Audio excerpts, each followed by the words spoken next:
That morning, Lagos felt strange. It was too quiet, as if the air itself was holding back its breath. The birds didn't sing. The trees didn't sway. And even the buses that usually filled the road with noise moved slowly, like they too were afraid of something. Outside a small house on a dusty street, a girl sat alone. Her name was Faith. She was just 20, yet life had dealt her pains many grown women could not carry.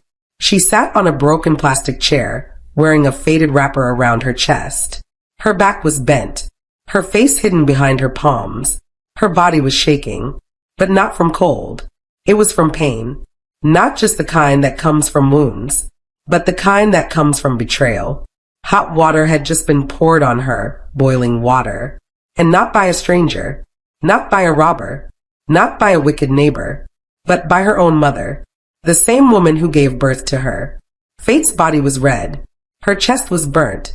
Blisters were forming fast. Her left shoulder looked like it had melted, and her skin peeled like old cloth left in the sun. But she could not scream anymore. Her voice was tired. She had shouted through the night.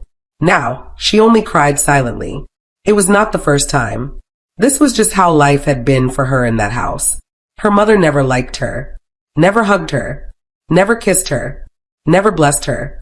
From the day Faith began to grow into a beautiful young woman, with a round face, a pointed nose, glowing skin, and a figure that made people turn to look, her mother's hatred grew. And her younger sister Clara, oh, she hated her even more. Clara was their mother's favorite. Whatever Clara wanted, she got. She ate the biggest piece of meat. She wore the newest clothes. She was praised even when she was wrong. But Faith? She was insulted for breathing too loud. She was slapped for asking questions. She was mocked for being beautiful. Her mother and Clara said it was her beauty that brought curses to their house. They said men only liked her because she had a prostitute's body. Faith would return from school to an empty pot. While Clara sat and ate in the kitchen, Faith would sit on the floor with an empty plate, hungry, tired, and weeping. Neighbors saw it, but nobody helped her. Some would whisper, "That girl is suffering." But that was all. Nobody came close. Nobody dared to ask the mother questions. Her mother's name was Mama Clara, and everyone knew that her tongue was sharper than a razor. Her mouth could scatter peace. That morning, before the hot water, Faith had only asked for food. Just a little rice, something to stop her stomach from turning. But Mama Clara looked at her with disgust. "Are you not the same person that men are chasing up and down because of shape? Go and ask one of them to feed you," she shouted. Then she boiled water. Faith thought it was for bathing. She was wrong. She stood by the door, waiting to collect soap from her sister. And then, the hot water flew. She didn't see it coming, but she felt it. It landed on her shoulder first, then her back, then her arm. She screamed and fell to the floor, rolling in pain. Clara laughed. Her mother smiled, and the neighbors stood at their windows, watching in silence. That was how the day began. That was the day the city of Lagos was quiet. But Faith's heart was screaming, and no one heard it. The burns on Faith's body took weeks to begin healing. The neighbors thought she had traveled. They didn't see her sitting in front of the house anymore. Her plastic chair remained empty. Her voice, the one that used to sing softly while sweeping the compound, was no longer heard. But Faith was inside, hidden, broken, and barely breathing. Her body was wrapped in white cloths.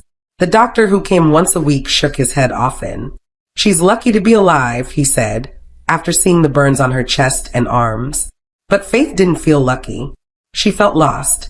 Her face, the part she feared for most, had been spared by the hot water. But not for long. Something worse was coming. Each morning, she woke to the sound of Clara's laughter. Loud, proud, and full of pride. Clara walked around like a queen.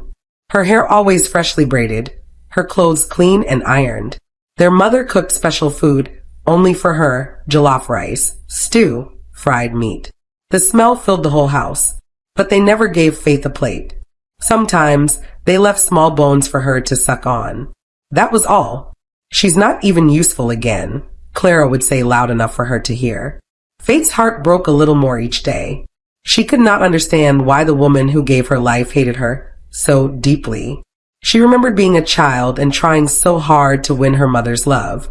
She would sweep, clean, cook, and serve, hoping to hear the words, "well done." But they never came. Only Clara got that. Once she asked, "Mama, what did I do wrong?" Mama Clara didn't answer. She just looked her up and down with eyes full of hate. "You were born wrong," she said and walked away. Faith didn't cry that day. She simply sat in her corner and stared at her own hands. Soft, clean hands that did all the work. Hands that never received thanks. Hands that only held pain. One hot Thursday afternoon, everything changed. A car stopped in front of their gate. It was long, black, and shining. Children from the street ran towards it. Nobody in their area had ever seen a car that clean. A tall man came down, wearing a white kaftan and brown sandals. He smelled of perfume. His skin shone like someone who never worked under the sun. His name was Mr. Felix. He was looking for a wife. He came with an elder from the church who had told him that there were good girls on this street. When he saw Clara, he smiled politely. But when he saw Faith, quiet, gentle Faith, standing at the back with a faded scarf on her head, his eyes softened. He asked to speak with her. At first, she hid behind the door. She was ashamed of her body, her burns, and the old wrapper she wore. But Mr. Felix asked kindly, and for the first time in a long time, someone treated her like she was human. He didn't speak fast. He didn't mock her scars. He said her eyes were soft, and her voice was gentle. He said he liked her heart. Faith's hand shook as she served him water. Her eyes stayed on the ground. Her mother and Clara watched in silence. Their smiles were tight. Their hearts were not happy. After Mr. Felix left, Clara broke a plate in the kitchen. "What does he even see in her?" she shouted. Mama Clara said nothing. But that night she couldn't sleep. She sat outside with Clara. They whispered. They planned. And while Faith slept like a child for the first time in weeks, dreaming of a man who saw her scars but chose to stay, her mother and sister were planning something dark. Something that would change her life forever. The days after Mr. Felix's visit felt like light breaking through a dark sky. Faith began to smile again, even if it was small and shaky. When she swept the compound, her steps were lighter. When she fetched water, she didn't drag her feet anymore. Something inside her had changed. Hope. Something she had not felt in years. She had been noticed, chosen, seen. Mr. Felix returned days later with his elder brother. He brought gifts, rice, drinks, a wrapper for her mother, shoes for Clara. Everyone in the compound came out to see. Mama Clara laughed loudly that day. Clara smiled so much her cheeks hurt. But inside they were burning. They couldn't understand how a girl they saw as worthless was being chosen over Clara, the favorite, the one who had never known rejection. Mr. Felix told them his decision. He wanted to marry Faith. And not later. Soon. He was traveling abroad for business and wanted to return with his bride beside him. Faith looked at her hands when he said it. Her heart beat fast. She couldn't speak, but tears welled in her eyes. Not tears of pain this time, but tears that came from finally being wanted, from finally being chosen not for body, not for beauty, but for something deeper. That night, her mother helped her choose her dress for the introduction. She even combed Faith's hair. "Wear this one," she said, holding a soft blue gown. "It brings out your shape." Clara stood by the mirror, smiling. But it was not the smile of a sister. It was a smile with knives behind it. They told Faith to sleep early. They told her tomorrow would be the beginning of a new life. They gave her food, good food, boiled yam and garden egg sauce. They even added 2 pieces of fish. Faith ate slowly. She was confused, but happy. She didn't know it was a farewell meal. She didn't know it was the last night her face would ever look the same. The compound was quiet. Faith laid on her mat and slept. She held her pillow tight. Her heart was dancing. She had never been this close to happiness before. She whispered a prayer in the dark. "God, please let them love me tomorrow." She didn't hear her door creak. She didn't see the shadows standing in the hallway. She didn't smell the acid. It was when she stepped out to use the toilet, holding a small torch, that it happened. The torch fell first. Then the pain came. Sharp, loud, burning, searing. She screamed. It was not hot water this time. It was acid. She didn't know which of them poured it. Maybe it was Clara. Maybe it was Mama. Maybe both. All she knew was the pain. The smell of her melting skin. The blindness in one eye. The screams that tore through the compound like thunder. Neighbors rushed out. But it was too late. Faith's face, her soft, innocent face, was gone. Forever.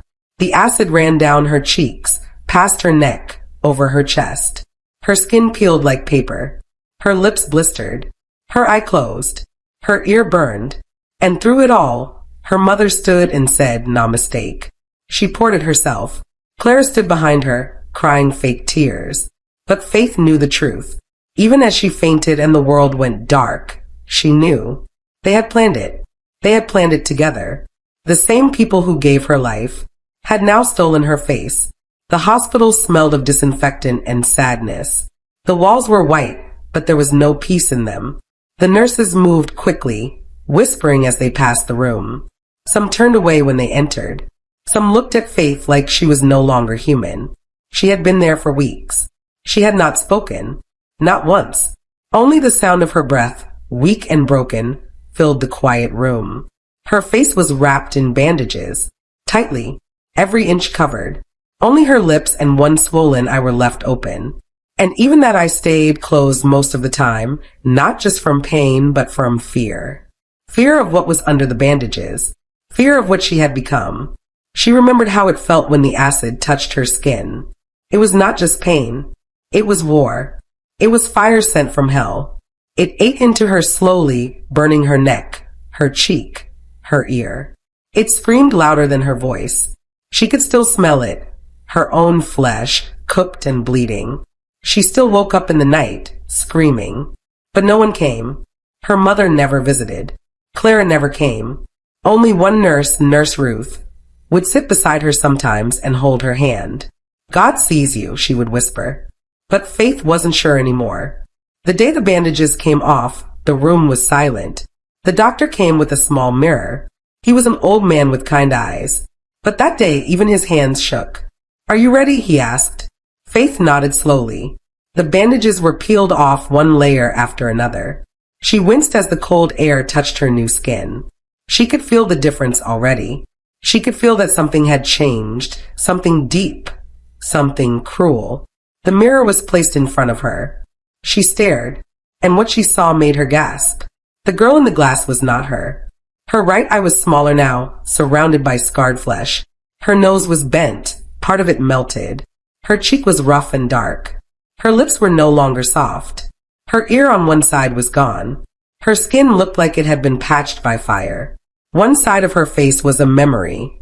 The other was a nightmare. Faith dropped the mirror and covered her face with her hands. "No, no, no." She cried like a child who had just lost her mother. But in truth, she had lost more than that. She had lost herself. The doctor tried to speak, but Faith didn't hear. She was lost inside her own scream. She stayed in the hospital for 2 more weeks. No visitors, no flowers, no family.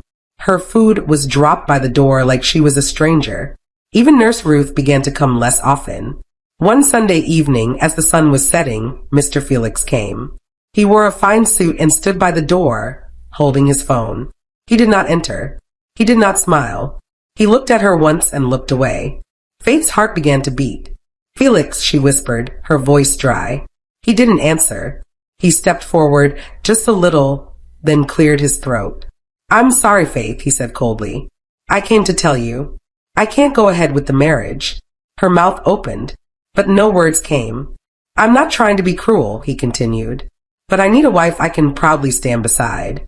Someone who matches my status." Then he turned and walked away. Just like that. No goodbye.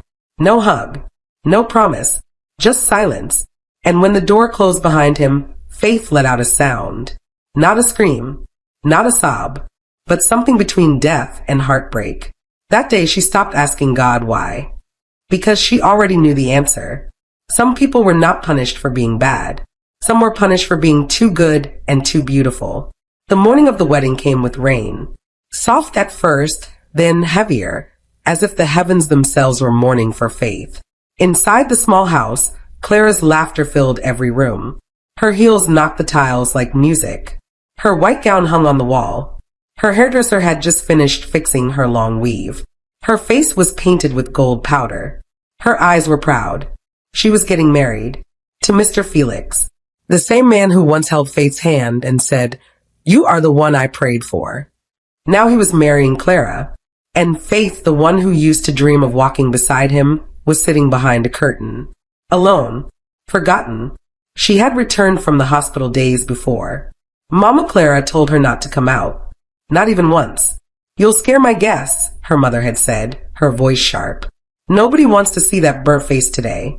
So they moved her to the back room, the smallest one, the one that used to store yam and old buckets. They covered the small window with a cloth and told her to remain quiet. Faith didn't argue.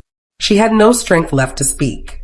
She sat on the cold floor, wearing an oversized gown someone had thrown at her. Her face, still healing, was partly covered in a scarf. One eye still didn't open fully. Her lips were dry. Her hands were thin. She could hear everything from where she sat. The guests laughing, the music, the sound of people clapping as Clara walked out in her wedding dress. Faith closed her eyes tightly, and that was when she heard it. Felix's voice. "I, Felix, take you, Clara." The voice that once called her my future, now calling her sister my wife. She pressed her palms against her ears, but the sound still came through. They had not just taken her face. They had taken her life and given it to Clara. Hours passed. The sun rose. The sun fell. The celebration went on. Nobody checked on her. Nobody brought food. Not even water. But her pain was not from hunger. It was from memory. She remembered how Clara used to sneak into her room and wear her clothes. She remembered how Mama used to insult her when men greeted her on the road. She remembered the day Felix first came. How their eyes met. How her heart had started to beat again after so many years of silence. And now silence again. But this time it was deeper. This time it lived inside her. When night finally came, the house went quiet. The guests had left. The chairs outside were scattered. Plates were broken. Clara had gone with Felix to a hotel. Mama Clara was counting money in the parlor. And Faith? She remained behind the curtain. Her body still. Her lips tight. Her eyes open. But her soul far away. She didn't cry. She didn't move. She just sat there, listening to the wind whisper through the small gap in the curtain. Even the wind didn't know what to say. For the first time in her life, Faith accepted something she had always tried to fight. That her own mother had never loved her. That her own sister wanted her destroyed. That everything beautiful in her life had been taken. And still, she was alive. Not because they wanted her to be, but because something greater had kept her breathing. Something the acid couldn't burn. Something they would soon see. But for now, she sat behind the curtain, locked out from the world. And still, she did not die. The sun was high and angry that afternoon. It burned the ground without mercy. The streets of Lagos were restless, full of voices, buses, dust, and sweat. But in the middle of it all, Faith walked slowly down a quiet road, her head bowed, her scarf covering half her face. She had nothing in her hand. No CV, no purse, no water, only a torn piece of paper in her pocket with the name of a company that was said to be hiring cleaners. She had walked for almost 2 hours, her slippers thin, her steps weak. But her legs kept moving, not because she had strength, but because she had no choice. Since Clara's wedding, things had gone from bad to worse. Mama Clara stopped feeding her completely. "You are useless," she would say. "Even your scars can't bring pity." Faith began fetching water for neighbors just to eat. Some gave her 50 naira. Some gave her old food. But most just stared. Some with pity, others with fear, and some with disgust. Children laughed at her when she passed. Women whispered. Men looked away quickly, as if her face was a curse. She had started believing them. That she was nothing. That no one would ever see her again. Until that hot afternoon. She stood under a mango tree to rest. Her legs were shaking. Her back ached. She was about to sit on the ground when a car stopped nearby. Not a flashy car. Just a small gray one, dusty from the road. A man stepped out. He wore a simple shirt and trousers. His shoes were dusty. his eyes tired, but he saw her. Not in a hurry, not with shame, not with fear. He saw her. He looked straight at her face, at her scars, at her weak legs, at the sweat on her forehead. And he didn't flinch. He didn't turn his eyes away like the others. He walked gently to her side and offered her a bottle of water. She stared at him in shock. He smiled, soft and quiet. "You look tired," he said. Faith couldn't speak. Her throat was dry, her heart confused. Nobody had spoken to her like that in months. She took the water slowly. Their hands touched briefly. He didn't pull his hand back. He didn't wipe it. He didn't act like she was less. "My name is Daniel," he said. She nodded, whispering, "Faith." That name sounded strange now. She hadn't said it aloud in a long time. They stood under the tree for a while. He didn't ask questions. He didn't talk too much. He just stood beside her like someone who understood silence. Then he said something that melted something inside her. "I came to this place to see the owner of a cleaning company. But now I think I was meant to meet you." Faith looked at him sharply. "Me?" she asked, surprised. Daniel nodded. And for the first time in a long time, Faith smiled. A small, tired, broken smile, but real. He didn't take her number that day. He didn't promise riches. He just asked where she lived. And the next morning, he came. He came again the next week. And the next. He brought food, clothes, and stories. He told her about his life, his struggles, his mother who died, his journey through pain. And slowly, without trying to fix her, he loved her. He loved her scars. He loved her silence. He loved her exactly how she was. And when he asked her to marry him, Faith cried for hours. Not because she was afraid, but because someone finally saw what even her own mother refused to see. That her soul was still beautiful. And that was something no acid could destroy. The day of the wedding came, but it did not carry the noise of drums or the spray of Naira notes. It came quietly, like a seed that had waited for the right soil. Under a soft sky and a shy sun, Faith stood before the old mango tree, dressed in her borrowed white gown, with her scars uncovered and her soul trembling. Daniel stood beside her. His eyes never left her face. Not once. But not everyone in the gathering came with love. At the back of the gathering, arms folded, mouth twisted with mockery, Mama Clara stood beside two of her village friends. She wore a loud green wrapper and matching blouse, her face powdered with thick makeup. She looked around the quiet wedding space and scoffed. "Is this what a wedding looks like now? Or is this a village naming ceremony?" she said loud enough for others to hear. "Even beggars do better." Her friends laughed. She shook her head again. No food, no crowd, no generator. Only dust and silence. And look at her face. A bride with burnt cheek. God forbid. Then Mama Clara turned to her friends. "Let Clara hear this one, oh." She go laugh die. Her wedding had 5 cakes, 3 generators, and even a live band. But look at this one. Only dust and shame. Faith heard it. She kept smiling. She stood in the middle of the compound, dressed in a simple white gown, one that had been borrowed from a kind village woman who used it for her own daughter's wedding 5 years ago. The gown was clean but old. The lace had turned pale. The hem dragged in the dust. Yet Faith wore it with quiet strength. She stood with her scars uncovered. No makeup, no earrings, no veil, only courage. But even courage has ears. She heard the laughter behind her.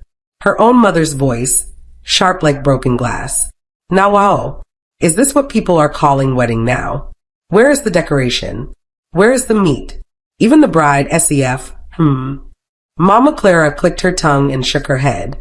Faith looked down at her hands. They were shaking, not from fear, but from memory. Then Daniel arrived. He wore a clean brown kaftan. His shoes were simple. He came in an old Toyota Corolla, one he drove himself. There was no convoy, no loud engine, no attention. Mama Clara squinted her eyes. She turned to Clara's picture on her phone, the one from her wedding day, standing beside Felix in a white suit, smiling in front of a tall wedding cake. Then she looked at Daniel again, and she laughed. And then, "So this is the husband? This is the man," she shouted, laughing so hard her wrapper slipped slightly. God is really a comedian. See husband now. One trouser like this. Now who dashed this one money? Faith walked up to her slowly. Mama, she said gently, please greet my husband. Mama Clara didn't stretch her hand. She looked Daniel up and down and laughed again. Welcome, oh my son. I hope you are managing. The world is hard these days, she said with fake pity. You and my daughter match each other. Two struggling souls. Her friends laughed beside her. Daniel smiled softly. He said nothing, but his eyes were calm. The wedding moved on. A few chairs were placed under the tree. A local pastor came with an old Bible. He blessed them quietly. No shouting, no dancing, just prayers and joined hands. When it was time to kiss the bride, Daniel touched her cheek, the side with the deepest scar, and kissed it slowly. Some gasped. Some looked away. But Daniel didn't. Faith closed her eyes. That kiss was not loud, but it spoke louder than any wedding band. Afterward, they served small rice and one bottle of malt shared among guests. Mama Clara refused to eat. She's lucky I even came, she told the others. My real daughter is in Lagos, married to a man with money, not this one with dust on his shoes. But what she didn't know was that Daniel was no ordinary man. He was not poor, not struggling, not ordinary. He was a quiet billionaire. He owned the same company Felix worked for in Lagos, the same company that was about to send Felix into shame. But Mama Clara didn't know. She stood there laughing, not knowing she was laughing at her future savior, and at the man her daughter would soon kneel before. Months passed. The wedding under the mango tree had faded into memory for the village women. Life moved on. Rains came. Dust returned.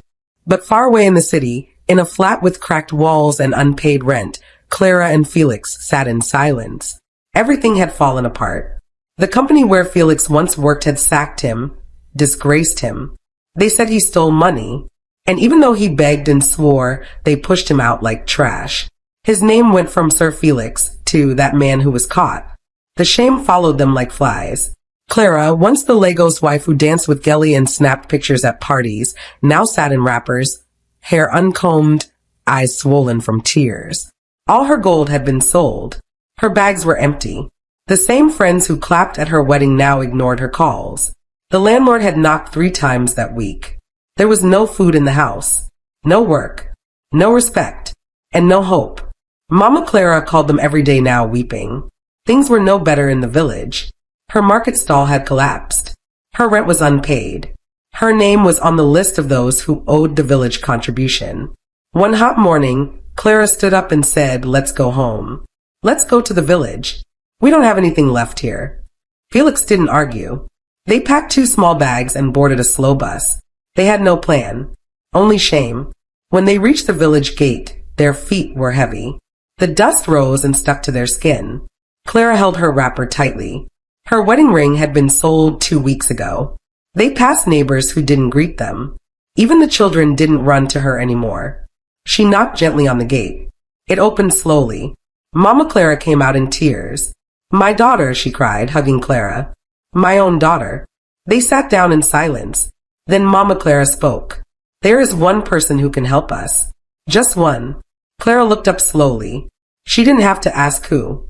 They knew. They all knew. Faith. The girl they called useless. The girl they poured acid on.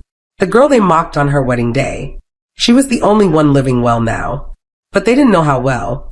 They didn't know she had moved to the city with her husband, Daniel. They didn't know he was the silent billionaire behind the same company that had sacked Felix. They didn't know she lived in peace, in a house where she was loved and respected. But they would find out soon. That evening, a black Jeep drove into the village. It stopped in front of Mama Clara's compound. People came out to look. They were shocked. Daniel stepped out first, then Faith. Her scarf was gone. Her head was held high. Her dress flowed like water. She looked different, not just in clothes, but in peace. Mama Clara dropped her broom. Clara stood frozen. Felix's mouth opened slightly. No one spoke. Faith walked slowly toward them. She didn't speak either. Tears filled her eyes. And then Clara dropped to her knees. And my sister, she stammered, please forgive me. Mama Clara knelt too. Faith, my daughter, please. Felix bowed his head in shame. Faith turned to Daniel. He gave a gentle nod. Then she looked at the woman who gave her life and tried to destroy it. I forgive you, Faith whispered, not because you asked, but because I am free. They wept, but Faith didn't. She had cried enough. Now she stood with peace, with power, with scars that no longer bled. And the ones who poured acid on her now knelt at her feet. Faith helped her mother to stand up. Then she turned and held Clara's hands. Her sister trembled. Her lips were shaking. I don't deserve this, Clara whispered. Faith's voice was calm. None of us do. But sometimes mercy is stronger than pain. Daniel stepped forward. He reached into his pocket and brought out a small white envelope. He handed it to Felix. Felix hesitated. He opened it slowly. Inside was a letter of appointment. His name printed clearly. It was a new job. A second chance. Felix's eyes widened. This is... Daniel smiled. One of my companies needs someone to manage the warehouse unit. I believe you've learned your lesson. Felix couldn't speak. He knelt and covered his face in shame. Then Daniel turned to Mama Clara and gave her another envelope. Inside was money. Enough to rebuild her shop. Enough to feed her. Enough to let her sleep in peace again. Mama Clara wept like a child. Her shoulders shook. She knelt before Faith again. This time not just as a mother, but as a woman who had wronged her own blood. I failed you, she said through tears. I don't deserve your forgiveness. Faith knelt beside her. I don't need you to deserve it, she said gently. I just need peace. The village watched from a distance. Some hid behind doors. Some peeked from windows. They couldn't believe what they were seeing. The girl who once cried on the floor after acid took her beauty was now the one lifting others up. Not with loud words. Not with revenge. But with the quiet power of kindness. Later that night, Faith sat under the mango tree with Daniel. She rested her head on his shoulder. The sky was full of stars. The wind moved slowly. She watched the tree leaves dance. Daniel held her hand and said, You did well today. Faith closed her eyes. I only gave what I never received, she whispered. Love. And with that, she knew something had ended. Not just the pain, but the weight of hate she had carried for years. It was gone now. The fire didn't win. The laughter didn't win. The scars didn't win. Faith did. And not just with her face, but with her heart. She was no longer the girl they mocked. She was the woman they now looked up to, because the seed they tried to burn had grown into a tree that now gave them shade.